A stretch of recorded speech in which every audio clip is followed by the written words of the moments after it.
Welcome back to City Speak.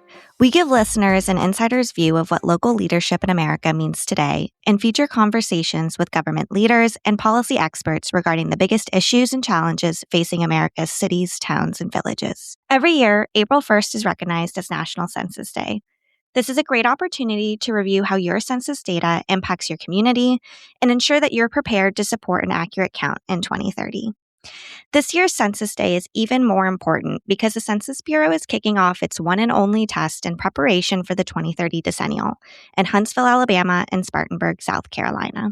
As you'll hear our speakers say today, the census is more than just a population count. It's the foundation for how political representation and federal resources, including for affordable housing, emergency services, and infrastructure, are distributed across the country. If you're undercounted in 2030, that can impact your state and federal funding distribution, which are taxpayer dollars returning to your residents for the next decade. The 2030 census is fast approaching and operations are already in full swing. In honor of Census Day, we're bringing you this bonus episode of our census conversation from this year's Congressional City Conference. Enjoy this numerical conversation and come back for another episode of City Speak.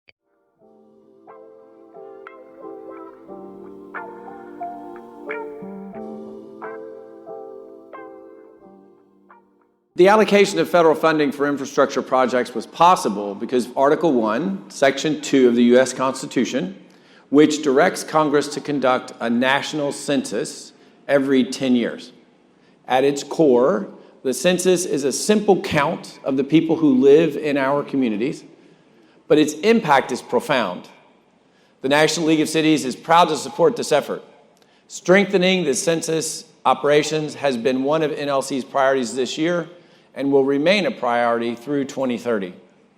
Our next panel will take a closer look at how census data determines federal funding distribution for essential services like roads and bridges, community development, and emergency response. This afternoon, I'm joined by Joel Alvarez, the Director of the Population Division in New York City, Spartanburg, South Carolina Mayor Jerome Rice, and Springdale, Arkansas Mayor Doug Sprouse. The 2020 census faced unprecedented challenges driven by the COVID-19 pandemic, which impacted the accuracy of the count in many communities. The next few years provide communities with an opportunity to fix what didn't go well in 2020 and strengthen what did. An accurate 2030 census will impact cities, towns, and villages across the country for the next decade. This census is not political. It is one of the most fundamental acts of good governance and a cornerstone of how we invest in and understand our communities. With our panelists, let's talk through what local governments can expect in the upcoming census and how we can all prepare for it now. Mayor Sprouse, to help us set the context for why an accurate census count is so important to communities, can you share how the 2020 census went in Springdale? Well, thank you. We believe we were significantly undercounted. We thought we were doing all the things right. We started early. We had our complete count committee. We have a very diverse community. We have in Springdale a city of about 95,000. We're 40% Hispanic. We have the largest Marshallese population outside of the Marshall Islands, and they are not to chase a rabbit here, but after World War II, the U.S. government did a lot of nuclear testing in and around the Marshall Islands. So there are areas that they still can't fish, and when they come to us, many times they have a much higher percentage of what we learned in COVID was comorbidities, as we call them, and high blood pressure, hypertension, diabetes. And so we had all kinds of festivals planned. We'd worked with our chamber, with our faith community, with our schools, and we thought we had everything lined up. And then, of course, COVID came. And that first wave of COVID, obviously it canceled everything.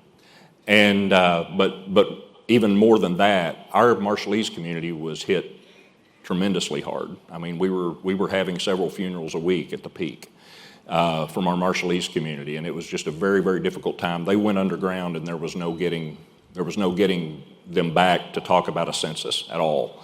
And we had a couple of other things happen, but they happened all over the country. Certainly in 19, the talk of the possibility of a citizenship question on the census was, it didn't end up on the census, but I think the damage had already been done. I understand why we might want to know those things. I agree with that, but we need to keep things like that apart from the conversation of the census because it creates more fear and more reluctance to participate. As you said in your introduction, the census is about counting people. We're in the business to provide services for our residents. That's really the only charge we've got. That's why we have jobs.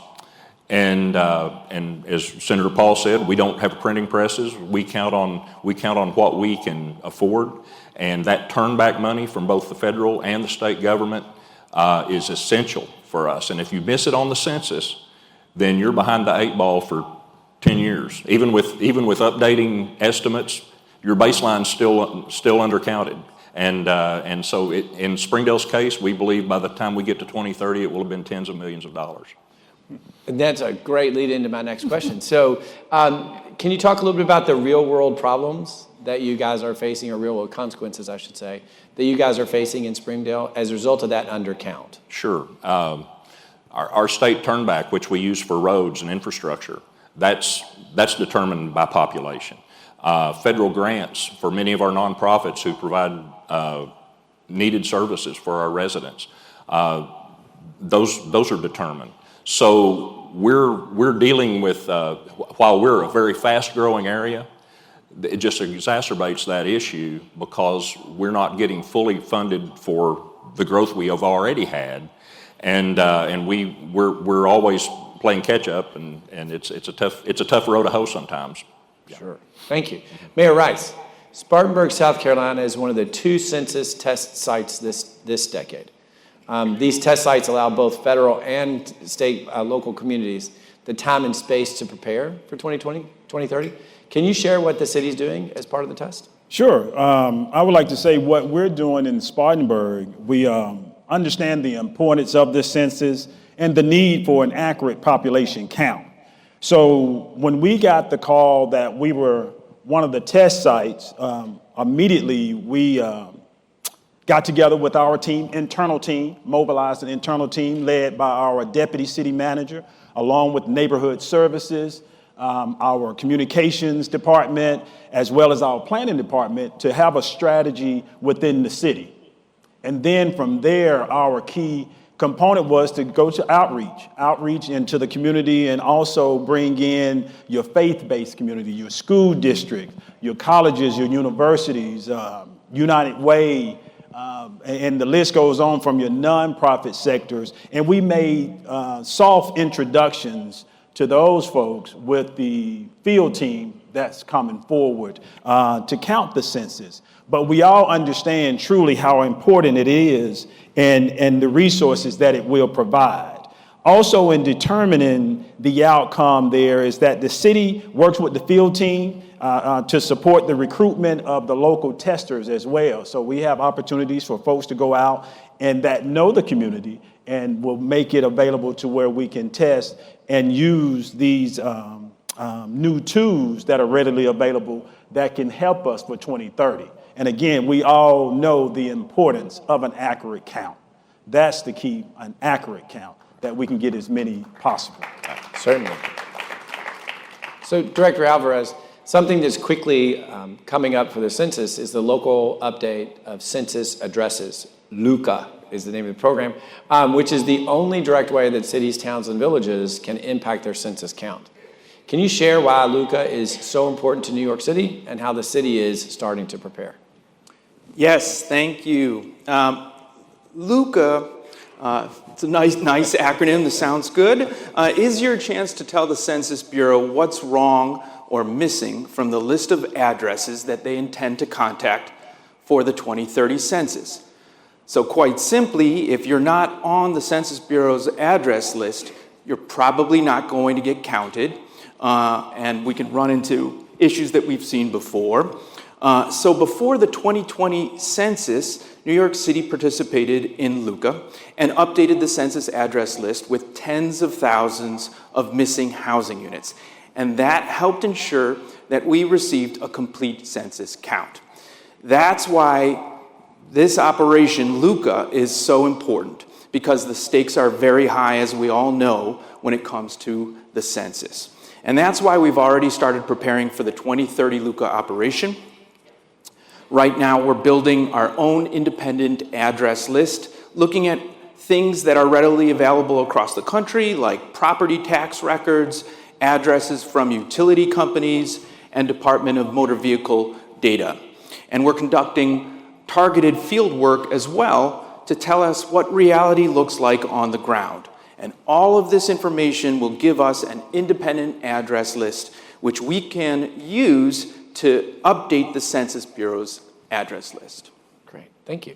I know that NLC is hosting a webinar on LUCA in just a few weeks, but for those that want a sneak peek, can you share what's at stake if a community doesn't participate in LUCA at all? Does the Census Bureau just use its own data and move on? Yes, the stakes are very high. Back in 1990, before the establishment of this LUCA operation, there was a well-documented census undercount all across the country. And the Census Bureau's own retrospective assessment was that New York City was undercounted by 250,000 people. But in the lead up to the subsequent 2000 census, New York City participated in the newly established LUCA program, submitting thousands of addresses. And consequently, New York City's 2000 census yielded no discernible undercount. So, LUCA really works. It's incredibly effective at combating undercounts. And needless to say, we've participated in every LUCA since that successful 2000 update. And really, every community across the country can benefit from LUCA. Yes, in New York City, we have some complicated housing arrangements, but we also have simple, straightforward housing like residential towers and low-density housing subdivisions. And even there, we've found addresses that were missing from the Census Bureau's contact list. So quite simply, many missing units can be hiding in plain sight. So no matter how simple you believe your housing arrangements are, it's well worth the time to check if the Census Bureau has it right and participate in LUCA. And yes, if cities don't participate in LUCA, then the Census Bureau simply proceeds without that local input. Great. So if you could get everyone in this room one action item to take home from this panel today, what would it be? I'm going to throw it up to the three of you. I'll start. Besides not have a pandemic. Besides not having a pandemic. I'm going to start earlier. I'm going to begin. I think we and our council and our leaders in our city, our chamber, we need to get everybody engaged in education about what the census is truly for and what it's not for, and try and mitigate those fears that are out there across our population, from every stripe and ideology. There are issues and concerns about the census, and there's no need for them to be, and we need to get that education out there and do a better job with it. Yeah. Okay. Also, in this room, and I don't have to tell this room, but it's all about funding.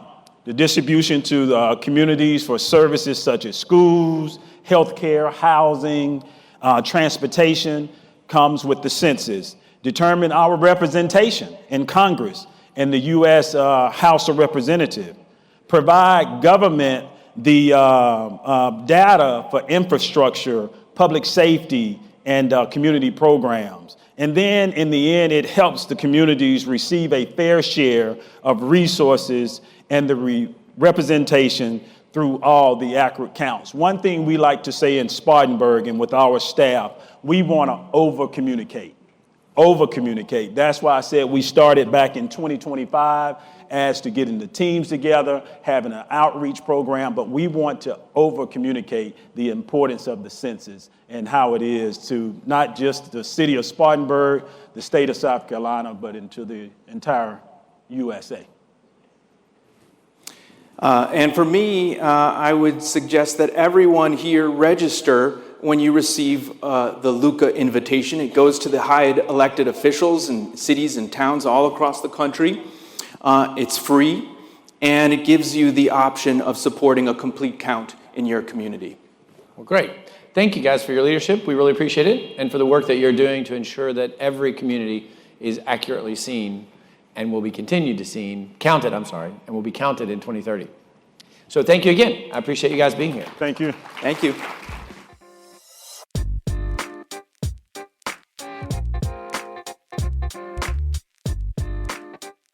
Thanks for listening to City Speak with Clarence Anthony. If you like this show, let us know. Share this episode with your friends and make sure to subscribe. We're curious to hear what you think, what you want more of, and how we can improve. If you have feedback or an idea for a guest you'd like Clarence to sit down with, send us your thoughts at cityspeakpodcast@nlc.org. Join us next month for a new episode. Like and subscribe here or wherever you get your podcasts. See you next time.